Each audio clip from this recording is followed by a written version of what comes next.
There is really no difference in the struggle between the people you have mentioned, because we are all Africans. We were just put in different countries by white people who took the people from Africa and spread them out. And it is true that our problems are the same.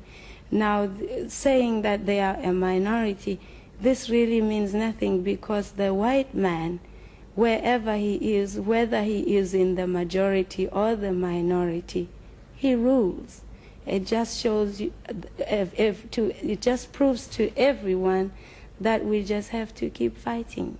We just have to fight that much more, because it doesn't matter whether he's majority or minority, he's always on top.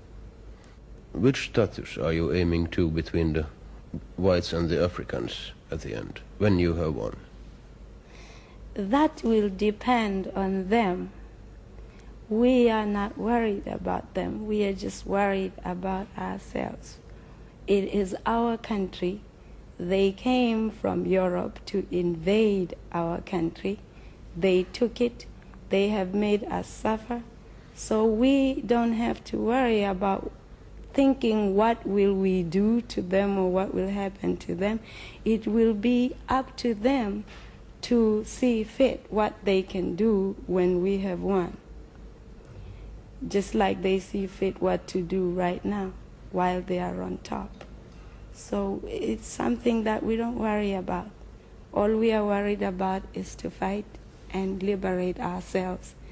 What will happen after that will depend, again, on the invaders. They could have come to our country and lived side by side with us.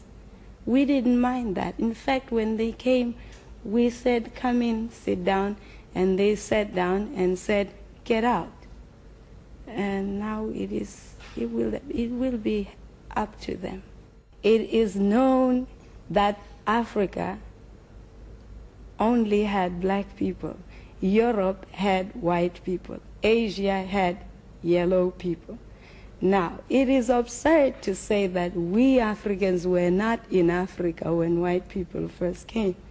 And secondly, the conqueror writes history. They came, they conquered, and they wrote.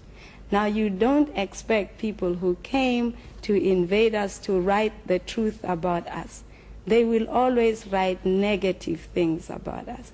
And they have to do that because they have to justify their invasion in all the countries. It's like saying when the Europeans went to America, there were no Indians there. It's ridiculous because they were there. I know that my people were there.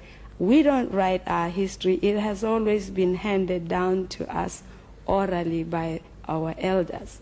Of course, the white man came and he writes history. In fact, you don't know anything about any place until the white man gets there. Like my husband always says, it's like saying, well, until the white man comes to any place, nothing lives. It's only when he comes and says, boof, I've discovered you, now you exist, which is ridiculous. And that is why I have to say the things I say in my performances, because I know, again, that I am right. And because I am right, I know I will win, because the truth shall never be covered by lies.